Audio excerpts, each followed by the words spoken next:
नमस्कार फ्रेंड्स, आज आम आउ कि प्रीवियस ईयर जी आलोचना करवा। या द्वारा आपण मान तैयारी विषय आपण मान पता लगी संगे संगे एग्जाम रे कोबेली क्वेश्चन आसपारे जानीपारे। चलते आरंभ करवा। या पूर्व वीडियो को लाइक कर दिंतु और चैनल को सब्सक्राइब कर दिंतु। The Kailashnath temple at Kanchipuram containing sculptures with paintings in the inner wall was built by ताले कांचीपुरम ठारे जो कैलाशनाथ मंदिर अच्छी से किए निर्माण करते ना नरसिंह बर्मन। ताले मन रखु नरसिंह बर्मन जे कि 695 रु 722 ख्रीष्टाब्द पर्यंत शासन करते। यही समय से कांचीपुरम ठारे कैलाशनाथ मंदिर निर्माण करते। ताले से जो नरसिंह बर्मन से कौन पल्लवर राजवंशर राजा थे। ताले पल्लव वंश 275 रु 897 ख्रीष्टाब्द मध्य डेक्कान एरिया शासन करते। पल्लव वंश मन रखिए, पल्लव वंश 275 रु 897 मध्य डेक्कान अंचल शासन करते। पल्लव वंश जड़े राजा थे नरसिंह बर्मन जे कि कैलाशनाथ मंदिर निर्माण कर। देखो यहाँ कैलाशनाथ मंदिर जोड़ा कांचीपुरम अवस्थित। Burma Myanmar was known to ancient India आज ताले पुरातन भारत रे बर्मा बा म्यांमार नाम कौन थी ना सुवर्ण भूमि थिला। सेतेबेले म्यांमारटा भारतर गोटे अंग थिला। अखंड भारत रे म्यांमार भी जाउजे आपण मान जानथिबे। से जो म्यांमारटा जेते भारतर गोटे अंश थिला सेतेबेले ताकू सुवर्ण भूमि कुआ जाउथला। तो कैपिटल ऑफ पल्लव वाज ताले से जो पल्लव मानकर राजधानी कौन ना देखंतु कांची। ताले कांचीपुरम है पल्लव वंश राजधानी थिला। देखंतु मैप रे जो हलदिया चिन्ह आपन दुस्ती एटा हला पल्लव राजवंश शासन करथुले और ये मझे जोटा अच्छे यहाँ कांचीपुरम। ताले ये जो पल्लव माने ये शासन करते 275 रु 897 पर्यंत शासन करते। ताले पल्लव वंशर फाउंडर किए थे सिंभा विष्णु। ताले मन रखु सिंभा विष्णु पल्लव वंशर संस्थापक थिले। तो 7 pagodas of Mahabalipuram are witness to the art patronised by the Pallavas. ताले देखंतु जो महाबलीपुरम ठारे जो अच्छी 7 पागोड़ा, ये 7 पागोड़ा पल्लव मान द्वारा निर्माण कराए। देखो ये 7टा मंदिर अच्छी, यहाँ कहते 7 पागोड़ा। ये 7टा मंदिर अच्छी, ये 7 पागोड़ा पल्लव मान निर्माण करते। ताले 7 पागोड़ा आपण मैंने जानले यहाँ को कहुए महाबलीपुरम अच्छी। सेपरी ब्लैक पागोड़ा क्या कहुए ना कोणार्कर सूर्य मंदिर को, सेपरी व्हाइट पागोड़ा पुरी जगन्नाथ मंदिर को कहुए। यहाँ भी आपण मैंने मन रखिंतु। तो Pallava dynastic had their capital at Kanchipuram. ताले पल्लव मानकर राजधानी कोठी ना कांचीपुरम ठारे थिला। A sculpture of chariot of Harappan time was founded. ताले जो हरप्पा सभ्यता रे गोटे मूर्ति, ताले जो रथ फली देखिए गोटे मूर्ति होइतिला। एटा केउठु मिलछि ना दाइमाबाद ठारू मिलछि। ताले मन रखंतु जो दाइमाबाद जो हरप्पा सभ्यतार गोटे साइड थिला से दाइमाबाद कहीं फेमस ना ब्रोंज इंडस्ट्री। ताले ब्रोंज मूर्ति सब दाइमाबाद ठारे मिलूला। ताले हरप्पा सभ्यतार दाइमाबाद कहीं प्रसिद्ध ना ब्रोंज इंडस्ट्री प्रसिद्ध। देखो ये सब ब्रोंज निर्मित मूर्ति एगुड़ सब दाइमाबाद निर्माण करा जाउथुला। ताले जो दाइमाबाद हरप्पा सभ्यतार गोटे साइड थिला क्यों राज्यर बर्तमान थिला ना महाराष्ट्र। ताले मन रखंतु महाराष्ट्र रे दाइमाबाद अवस्थित। Coins made of metal first appeared in age of Buddha. ताले जो धातु रे मुद्रा निर्माण कराइतला प्रथमे क्या समय एटा कराइतला ना एज ऑफ बुद्ध। जो समय गौतम बुद्ध थिले से बुद्ध थिबा समय से समय प्रथम थर पई कौन होइतला ना धातु रे मुद्रा प्रस्तुत कराइतला। इन मोहनजोदार तो लार्जेस्ट बिल्डिंग इज। ताले मोहनजोदार ठारे सब बड़ बिल्डिंग कौटा थिला ना द ग्रेट ब्याथ। जो बृहत स्नानागार थिला मोहनजोदार ठारे से स्नानागारटा सब बड़ बिल्डिंग थिला जार दैर्घ्य 55 मीटर, प्रस्थ 33 मीटर थिला एवं यार गभीरता 8 मीटर थिला। एवं ये जो स्नानागार चारिपाखे छोट छोट कोठरी थिला, कारण ये जो गाधे सारे समय ड्रेस चेंज करने अनुमान कर आना ये पोखरी की जीवाई पाच थिला। या निष्कासन करने जल व्यवस्था थिला। ये सबू सुविधा थिला मोहनजोदार से जो बृहत स्नानागार। ताले मोहनजोदार आउट अन्य नाम मन रखु मूड ऑफ डेड बा मृतर नगरी। ताले मृतर नगरी क्या कहुए ना मोहनजोदार को मृतर नगरी कहुए मन रखिए। तो port town of Indus valley civilization is ताले सिंधु घाटी सभ्यतार गोटे बंदर सहर क्या कहना लोथाल। सिंधु घाटी सभ्यतार एकमात्र साइड बा स्थल थिला लोथाल, जोठारे कि गोटे बंदर देखा मिले। से सिंधु घाटी सभ्यता लोक मैंने वाणिज्य कारोबार करते विदेशर मेसोपोटामिया मान सहित अन्य अंचल सहित। तेणु लोथाल है पोर्ट सिटी कहुए। इंडस वैली सिविलाइजेशन सहर बंदर सहर कहले लोथाल को बुझाए, जोटा कि गुजरात रे अवस्थित लोथालटा मन रखिए। कालीमंगन इज सिचुएटेड इन ताले कालीमंगनटा कौटी अच्छी ना राजस्थान में अच्छी कालीमंगन। ताले कालीमंगन कहीं प्रसिद्ध ना पोएट्री एंड ब्लैक बंगल्स के लिए ब्लैक बंगल्स प्रसिद्ध। ताले पोएट्री जो माटी सब पात्र निर्माण करते माठिया फाटा यही सब कम प्रसिद्ध थिला कालीमंगन। सिंधु सभ्यतार कालीमंगन स्थलटा मुख्यतः पोएट्री प्रसिद्ध थिला।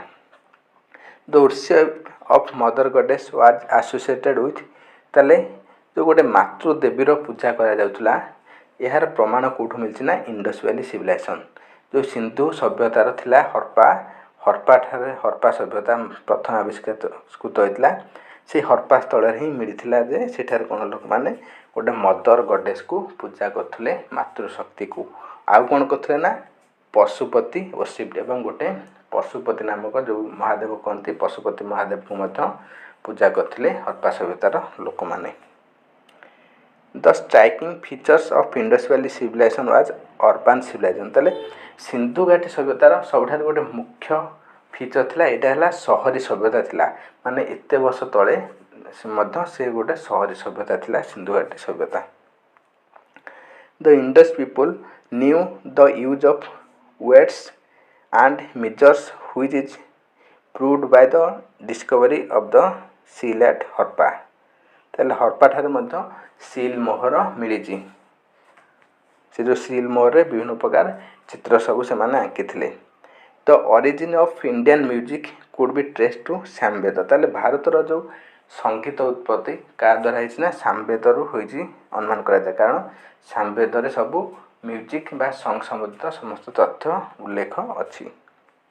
Gautam Buddha was born at ताले भगवान बुद्ध केउठा जन्मग्रहण करते ना लुम्बिनी जोटा कि लुम्बिनी उद्यान रे जन्मग्रहण करते भगवान बुद्ध मन रखिए।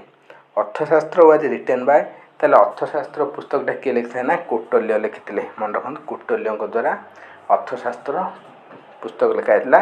कौटल्यଙ୍କର आउ गोटे अलगा नाम अच्छी कौन ना ताकू मध्य चाणक्य कहुए कौटल्य को। The stories of Lord Buddha's birth and his previous lives are contained in Jataka tales. ताले भगवान बुद्धंकर जन्म एवं तांकर बास संबंधित से जो बसवास करते से संबंधित उल्लेख कौन ना जातक स्टोरी रे लिखा जाए। जातक जो गोटे धर्मग्रंथ बौद्ध धर्म से भगवान बुद्ध जन्म एवं तांकर प्रीवियस लाइफ पूर्व जन्म विषय में से जो जातक लिखा जाए जातक गोटे पुस्तक रे। The place where Buddha attained enlightenment is ताले क्यों स्थान रे भगवान बुद्धंकर एनलाइटमेंट कहले तांकर ज्ञान उदय होता ना बोधगया। मन रखु बिहार रे अवस्थित बोधगया से बोधगया ठारे भगवान बुद्धंकर कौन होता ना ज्ञान उदय होता।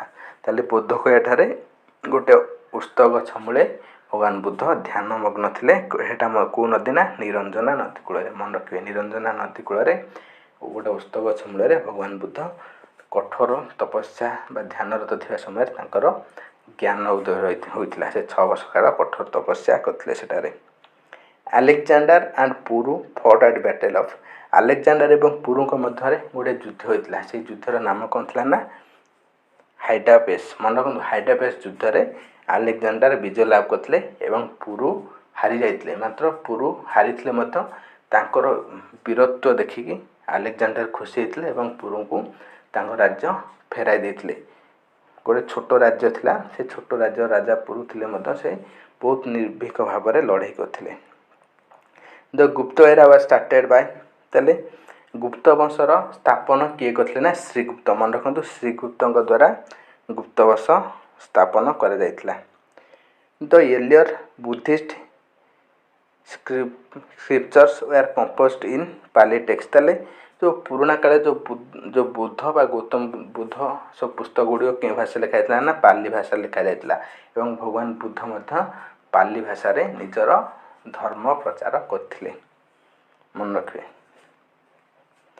तो last Buddhist text produced in India was ताले भारत रे जो बौद्ध ग्रंथ प्रकाश पाइथिला सबुठारु शेष बौद्ध ग्रंथ कौन थिला ना भंसाथा प्रकाशिनी जोटा कि बौद्ध धर्मर शेष पुस्तक थिला मन रखिए।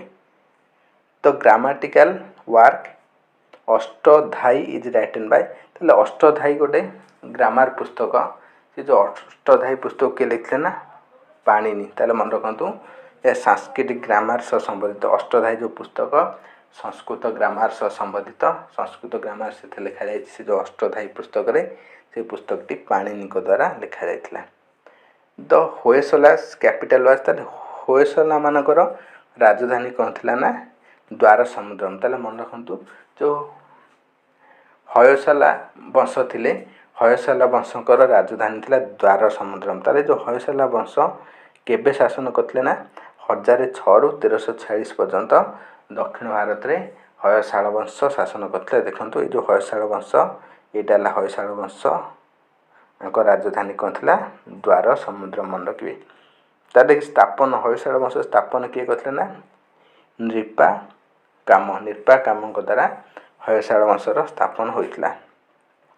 तो Greek ambassador sent to Chandragupta Maurya court ताले चंद्रगुप्त मौर्य राजदरबार को जड़े ग्रीक राजदूत आसते से किए थे ना मेगास्थनीस ताले मन रखु मेगास्थनीस जे कि प्रथम फरेनर भारत को आसते परिव्राजक प्रथम फरेनर भारत को आसते कि ना मेगास्थनीस ताले मेगास्थनीस को किए पठे ना सेलुकस निकितार जे कि चंद्रगुप्त सहित युद्ध हारी जाते सेलुकस निकितार आलेक्जेंडर सेनापति थे से चंद्रगुप्त सहित युद्ध हारिया पर मेगास्थनीस को राजदरबार पठे एवं सेलुकस झील को चंद्रगुप्त मौर्य सहित विवाह कराइथिले। एटा मन रखिए exam important.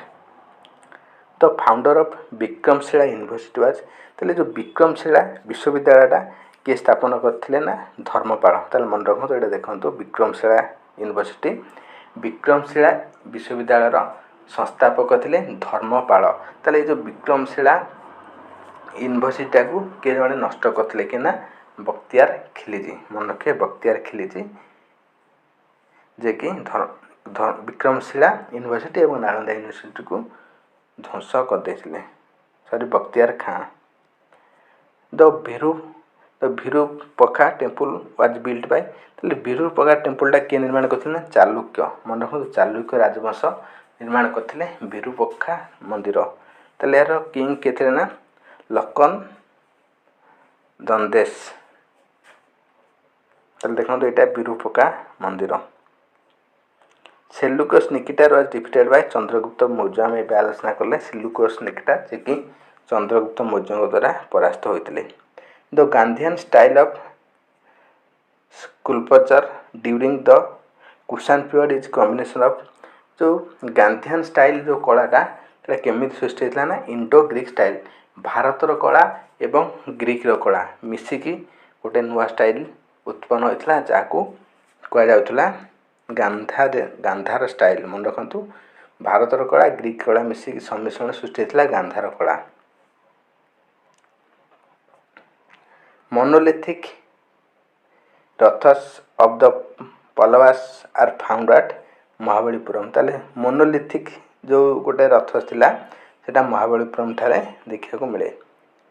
Sangam age is associated with the history of ताले संगम एज कोई अंचल स्थान करते ना संगम वंश ना तमिलनाडु मन रखु तमिलनाडु अंचल संगम वंश राजत्व करते। तो paintings of Ajanta depict the stories of जातक जो अजंता गुफा आपन पढ़ते से अजंता गुफा आपन जो चित्र सब देखा पाइबे से चित्र गुड़ सब जो बौद्ध धर्म ग्रंथ जातक से जातक स्टोरी जहाँ सब लिखाई से सब चित्र से गुंफार अजंता गुंफार। Poet Kalidasa lived in the court of Harsha ताले कालिदास हर्षवर्धन को राजदरबार थे मन रखु कालिदास ବର୍ଦ୍ଧନଙ୍କ ରାଜଦରବାରରେ ଥିଲେ। The famous Kailashnath temple at Kanchi was built by Narasimha Varman ଦ୍ୱିତୀୟଙ୍କ ଦ୍ୱାରା ନିର୍ମାଣ କରାଯାଇଥିଲା। ଆମେ ଏଇଟା ଆଲୋଚନା କରିଥିଲେ ପ୍ରଥମ କ୍ୱେଶ୍ଚିନ୍ରେ, ରିପିଟ୍ ହୋଇଯାଇଛି। ତ Lingaraj temple is located at Bhubaneswar. ତାର ଲିଙ୍ଗରାଜ ମନ୍ଦିର ଭୁବନେଶ୍ୱରଠାରେ ଅଛି, ସମସ୍ତେ ଜାଣିଛନ୍ତି। ଏଇଟା କେଶରୀ ବଂଶ ରାଜା ଯଯାତି କେଶରୀ ନିର୍ମାଣ କରିଥିଲେ ଲିଙ୍ଗରାଜ ମନ୍ଦିର। The earliest evidence of agriculture in Indian subcontinent is found from Mehrgarh. ତାହେଲେ ଯେଉଁ ପୁରାତନ କାଳରେ ଯେଉଁ ପ୍ରମାଣ ମିଳିଛି ଏଗ୍ରିକଲଚର ଚାଷ ସମ୍ବନ୍ଧରେ, ପ୍ରଥମେ କେଉଁଠାରେ ଲୋକମାନେ ଚାଷ କରିବା ସହିତ ସ୍ଥାୟୀ ଭାବରେ ଗ୍ରାମ ସ୍ଥାପନ କରି ବସବାସ କରିଥିଲେ ନା ମେହେରଗଡ଼, ଯେଉଁଟାକି ବର୍ତ୍ତମାନ ପାକିସ୍ତାନରେ ଅଛି, ମନେ ରଖିବେ। ଭାରତର ପ୍ରଥମ, ସେତେବେଳେ ଭାରତରେ ଥିଲା ମେହେରଗଡ଼, ଭାରତର ପ୍ରଥମ ଅଞ୍ଚଳ ଯେଉଁଟା ଲୋକମାନେ ଚାଷବାସ କରିବା ସହ ସ୍ଥାୟୀ ଭାବରେ ବସତି ସ୍ଥାପନ କରିଥିଲେ, ସେଇଟା ହେଲା ମେହେରଗଡ଼। ଧନ୍ୟବାଦ ଫ୍ରେଣ୍ଡସ୍। ଏଭଳି ନୂଆ ନୂଆ ଭିଡ଼ିଓ ପାଇବା ପାଇଁ ଆମ ଚ୍ୟାନେଲକୁ ଲାଇକ୍, ସବସ୍କ୍ରାଇବ୍ ଆଉ ସେୟାର କରନ୍ତୁ। Thanks for watching. Take care. Bye bye.